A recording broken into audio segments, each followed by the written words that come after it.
നമസ്കാരം. ഇന്നലെ ഒരൊറ്റ ദിവസം കൊണ്ട് കേരളം ഇളക്കിമറിച്ചിരുന്നു അൻവർ.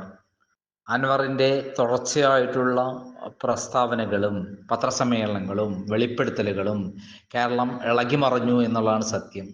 ഇന്നലെ വരെ പിണറായി വിജയൻ്റെ വലങ്കൈ എന്ന് അറിയപ്പെട്ടിരുന്ന പി വി അൻവർ പിണറായി വിജയൻ്റെ വലങ്കൈകളായ പോലീസ് ഉദ്യോഗസ്ഥന്മാർക്കെതിരെ തെളിവുകളുമായി രംഗത്തെത്തി. ആ തെളിവുകൾ കേരളത്തെ ഞെട്ടിക്കുന്ന തെളിവുകളാണ്. കൊലപാതകം, സ്വർണ്ണക്കള്ളക്കടത്ത്, മയക്കുമരുന്ന്, അതേപോലെ നടത്തിയ നിരവധി ഗുരുതരമായ ആരോപണങ്ങളുമായിട്ടാണ് അൻവർ എത്തിയിരിക്കുന്നത്. അൻവറിൻ്റെ പ്രസ്താവന തീർച്ചയായും പിണറായി വിജയൻ അസ്വസ്ഥനാണ്. പിണറായി വിജയൻ എന്തെങ്കിലും ചെയ്തേ പറ്റുള്ളൂ, അല്ല മുഖം മിനുക്കിയില്ലെങ്കിൽ പിണറായി വിജയൻ ഉടനെ അകത്താകുമെന്നുള്ള കാര്യത്തിൽ സംശയമില്ല. ഇതിൻ്റെ എല്ലാം പിന്നിലെ മാഫിയ സംഘ തലവൻ പിണറായി വിജയനാണെന്ന് അറിഞ്ഞുകൊണ്ട് തന്നെയാണ് മറ്റു ADGP അജിത് കുമാറിനെയും സുജിത് കുമാറിനെയും എതിരെ ആഞ്ഞടിച്ചുകൊണ്ട് പി വി അൻവർ രംഗത്ത് വന്നത്. എന്തായാലും ഇപ്പോൾ ഉണ്ടായിട്ടുള്ള സംഭവങ്ങളുടെ അടിസ്ഥാനത്തിൽ മുൻ SP ആയ സുജിത് ദാസും പി വി അൻവർ MLAയും തമ്മിലുള്ള ഏറ്റുമുട്ടൽ പുതിയ വഴിത്തിരിവിലേക്ക് തിരിഞ്ഞിരിക്കുകയാണ്.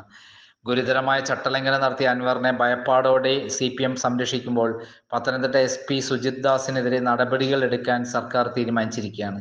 പത്തനംതിട്ട SP സുജിത് ദാസ് IPSനെതിരെ നടപടി ഉണ്ടാകുമെന്ന് മാത്രമല്ല, അദ്ദേഹത്തെ പോലീസിൽ നിന്ന് സസ്പെൻഡ് ചെയ്യാനും അദ്ദേഹത്തിനെതിരെ കേസെടുക്കാനും തുടർന്ന് പി വി അൻവർ പറയുന്ന പോലെ അദ്ദേഹത്തെ ജയിലടയ്ക്കാനുമാണ് സാധ്യത. സുജിത് ദാസിനെ സസ്പെൻഡ് ചെയ്യാൻ ആഭ്യന്തര വകുപ്പ് ശുപാർശ ചെയ്തിട്ടുണ്ട്. മലപ്പുറം മുൻ SP ആയ സുജിത് ദാസ് ഗുരുതരമായ ചട്ടലംഘനം നടത്തിയെന്ന അന്വേഷണ റിപ്പോർട്ടിന്റെ അടിസ്ഥാനത്തിലാണിത്. ഇത് സംബന്ധിച്ചുള്ള റിപ്പോർട്ട് റേഞ്ച് DIG DGP കൈമാറിയിട്ടുണ്ട്. മലപ്പുറം SP ക്യാമ്പ് ഓഫീസിലെ മരമുറിച്ച് കടത്തിയെന്ന കേസിലെ പരാതി പിൻവലിച്ചാൽ ജീവിതകാലം മുഴുവൻ താൻ കടപ്പെട്ടിരിക്കുമെന്നും MLAയുടെ അടിമയായി കഴിയാമെന്നും പി വി അൻവറിനെ ഫോണിൽ വിളിച്ച് സംസാരിക്കുന്നതിൻ്റെ ഫോൺ സംഭാഷണം കഴിഞ്ഞ ദിവസമാണ് പി വി അൻവർ MLA പുറത്തുവിട്ടത്. MLAയും SP സുജിത് ദാസും തമ്മിൽ നല്ല സ്വരച്ചർച്ചയിലായിരുന്നില്ല. ഇത് വലിയ നാണക്കേടാണ് പോലീസ് സേനയ്ക്ക് ഇപ്പോൾ ഉണ്ടാക്കിയിരിക്കുന്നത്. മാത്രമല്ല, സുജിത് ദാസ് കൃത്യമായി പിണറായി വിജയനുമായി വളരെ അടുത്ത ബന്ധം പുലർത്തുന്ന ഒരാളാണ്. പിണറായി നിൽക്കാൻ പറഞ്ഞാൽ ഇരിക്കും, ഇരിക്കാൻ പറഞ്ഞാൽ കിടക്കുന്ന ഒരാളാണ് സുജിത് ദാസ് എന്ന് എല്ലാവർക്കും അറിയാം. SP-യുടെ ക്യാമ്പ് ഹൗസിൽ നിന്നുള്ള മരങ്ങൾ കടത്തിയെന്ന പരാതി പിൻവലിക്കാനാണ് സുജിത് ദാസ് പി വി അൻവർ MLAയുടെ ഫോൺ സംഭാഷണത്തിൽ ആവശ്യപ്പെട്ടിരിക്കുന്നത്.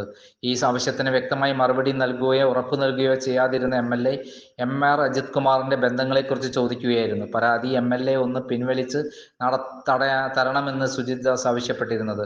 25 വർഷത്തെ സർവീസ് ഉണ്ടെന്നും അത്രയും കാലം താൻ MLAയോട് കടപ്പെട്ടിരിക്കുമെന്നും സുജിത് ദാസ് സംഭാഷണത്തിൽ ഉറപ്പു നൽകുകയായിരുന്നു. തന്നെ സഹോദരനെ പോലെ കാണണമെന്നാണ് സ്പീസ് പറയുന്നത്.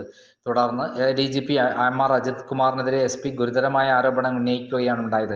സേനയിൽ സർവശക്തനായിരുന്ന P വിജയനെ നശിപ്പിച്ചത് MR അജിത് കുമാറാണെന്നും കേസിൽപ്പെട്ട് മറുനാടൻ മലയാളി ചീഫ് രാജൻസ്കരെ ഒളിവിലിരിക്കുമ്പോൾ രക്ഷപ്പെടുത്തിയത് അജിത് കുമാറാണെന്നും പി വി അൻവർ പറയുകയുണ്ടായി. ഇതെല്ലാം കെട്ടുകഥയാണെന്ന് നമുക്കറിയാം. കിട്ടുന്ന അവസരത്തിൽ മറുനാടൻ ഷാജിനെ അടിക്കുക എന്നുള്ളതാണ് പി വി അൻവറിന്റെ സ്ഥിരം ശൈലി. കാരണം പി വി അൻവർ തോറ്റിരിക്കുന്നത് ഒരു പത്രപ്രവർത്തകന്റെ മുന്നിലാണ്, മറുനാടൻ ഷാജിന്റെ മുന്നിൽ. സേനയിൽ സർവശക്തനായ അജിത് കുമാറാണ് മുഖ്യമായ പല കാര്യങ്ങൾ തീരുമാനിക്കുന്നത്. പൊളിറ്റിക്കൽ സെക്രട്ടറി P ശശിയുടെ വലങ്കയാണ് അജിത് കുമാർ. പൊളിറ്റിക്കൽ സെക്രട്ടറി പറയുന്നത് ചെയ്തു കൊടുക്കുന്നത് കൊണ്ടാണ് അയാളുടെ ശക്തി വർദ്ധിക്കുന്നത്. അജിത് കുമാറിന്റെ ഭാര്യ സഹോദരന്മാരാണ് ഇവരുടെ ഡീൽ സംബന്ധിക്കുന്ന പണ ഇടപാടുകൾ കൈകാര്യം ചെയ്യുന്നതെന്നും സുജിത് കുമാർ ദാസ് പറഞ്ഞു. അതുമാത്രമല്ല, ഗുരുതരമായ മയക്കുമരുന്ന് മാഫിയയുമായിട്ട് പോലും ഇവർ പല കച്ചവടങ്ങളും നടത്തിയിട്ടുണ്ടെന്ന്, സ്വർണ്ണക്കള്ളക്കടത്ത് നടത്തിയിട്ടുണ്ടെന്നുമുള്ള ഞെട്ടിക്കുന്ന വിവരങ്ങളുമാണ് പി വി അൻവർ പറഞ്ഞിരിക്കുന്നത്.